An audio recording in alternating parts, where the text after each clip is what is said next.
So a couple of weeks ago, Turkey Al Sheikh was saying basically that for Terence Crawford, the only fight in boxing really for him now at this point is the Canelo Alvarez fight. And words to the effect of like that's the one fight he wants and basically that's the only fight in boxing for him. I took that to mean that Crawford, I don't want to say he's necessarily got, well, yeah, I suppose you could say he's probably got one foot out the door because if it's really only Canelo Alvarez he's looking for, if he's not looking to fight Fondora, a Spence rematch, Charlo, potentially go up to 160 and, see what you can do up there. If it's only Canelo Alvarez, you got to bear in mind, Canelo Alvarez, super middleweight. Crawford only just had his debut at 154 pounds and won, but a very, very close, even Steven nip and tuck fight. A lot of people feel like he lost it to Israel Madrimov.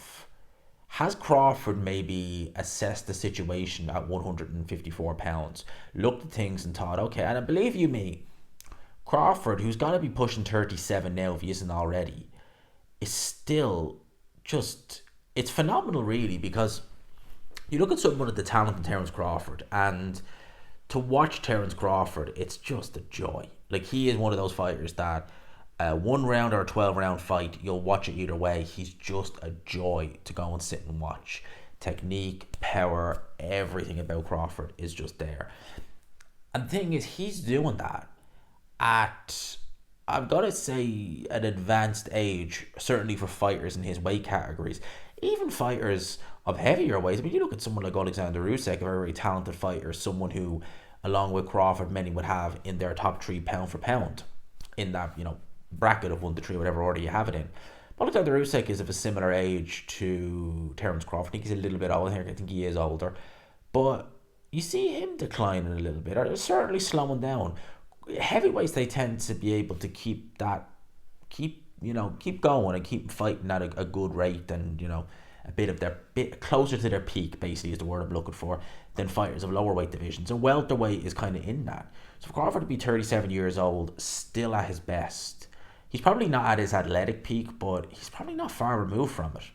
It's a testament to the life Crawford leads. You never see him out of shape. You never see him really. You never hear of him getting into trouble or anything like that, or having accidents and drinking and boozing and stuff like that. You never hear that from Crawford. It's just a man who does his training, goes through the motions, and then fights. And he fights and he fights and he fights and he wins and he wins and he wins. And that's what he's been doing since I think 2008 was when he made his pro debut. Tremendous, really. Four division world champion, undisputed at 140, undisputed at welterweight. Crazy, really, when you look at the career he's had. It's remarkable, really. It's a great career. He is a phenomenally talented fighter. He is so much talent. It genuinely, he is such a talented fighter. It does sound to me, though, judging by what Turkey was saying a couple of weeks ago, that potentially he has one foot out the door. Him against Canelo is an interesting fight, and that fight, if there was any potential that it would happen, it's pretty much gone now. You would imagine anyway, unless Turkey writes a number that is just so big that Canelo PBC are like, we'll take that. But it just seems with the way the kind of fallout from Turkey Canelo went, that could be a tricky fight to make. And if it's the only fight for Terence Crawford, what does that mean? So if Turkey Al Sheikh basically definitively says we cannot do Canelo versus Terence Crawford, like that fight is off the table, what is keeping Crawford around then? Because if that is apparently the only fight that's keeping him in it, is that the only fight that he can really truly get motivated to go through a full camp, to go and put that level of work in, to go and get up at 4 or 5 a.m. in the morning to go and do all that work? Is that the only fight for Terence Crawford that he feels he can bring that out of himself one last time at this age, 37 years old? If it's not Canelo, then who else is going to bring that out of him? And that has me kind of worried. Like, is Crawford going? Is he? Because he is one of my favourite fighters to watch, Terence Crawford. I think he's tremendous. And outside the ring, he seems an absolutely top chap. So I like Terence Crawford. I like him in boxing. I like watching him. He's entertained me for years and years and years. It's a weird idea to think that he could have one foot out the door of boxing. It really is. It's a bit like Alexander Usyk, someone like that. Canelo as well, one foot out the door. But that genuinely does kind of seem to be the way it is. If it's only Canelo that he's looking for, and what happens after Canelo then? Let's say he fights Canelo and he loses. Is that it? Or if he beats Canelo or fights Canelo and he wins? Is that if that is the only fight, then we are nearing the end of Terence Crawford. At least that's what it seems from the outside looking in, and that's quite sad when you think about it. I love Terence Crawford. I love watching him. Tremendous fighter. But if Canelo is the only fight keeping in boxing, and it's a weird one, as I said, because it's two weight divisions. Like, it's not like, it's Canelo is, only, a middleweight, Crawford's a meeting. Not Canelo's a 168 pounder, and he is a thoroughbred 168 pounder. That is his division. Crawford has only fought once at 154 pounds, and I believe the next day weigh-in, he was weighing in like 170 thereabouts. So it's not a crazy weight cut. Like, he's only 2 pounds heavier than what Canelo's weighing after a weight cut. So there's got to be an absolutely massive weight difference in favor of Canelo.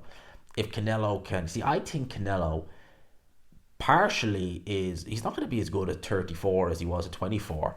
But I wonder, since that Bivol loss, is he just kind of fighting within himself almost, and not doing the training because he knows, right, I'm taking low risks. I don't need to go and put in the Caleb Plant, Billy Joe Saunders level of training. I just need to put in, the training. If I get rid of him, I get rid of him. If I don't, I don't. Pace myself to 12 rounds. Here's my money. See you later. That's kind of what we're looking at from Canelo. So I still think for the right opponent like Crawford, he has plenty to offer. So that fight itself, I think Canelo would win. It's just weird the way that apparently, according to Turkey, is the only fight that Crawford really seems keen on and seems to want. Man, I'm telling you that I wouldn't be shocked if we hear of Crawford retirement in the next couple of months. Wouldn't surprise me in the slightest. And that's a sad thought, because Crawford, as I've said several times, one of my favourite fighters to watch. Love watching Terence Crawford.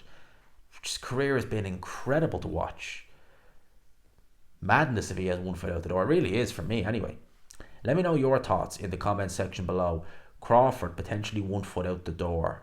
Let me know what you think about that in the comments section. Lads and lassies, I hope you enjoyed it. Smash the like button if you could. Hit subscribe, of course, as always, if you haven't already.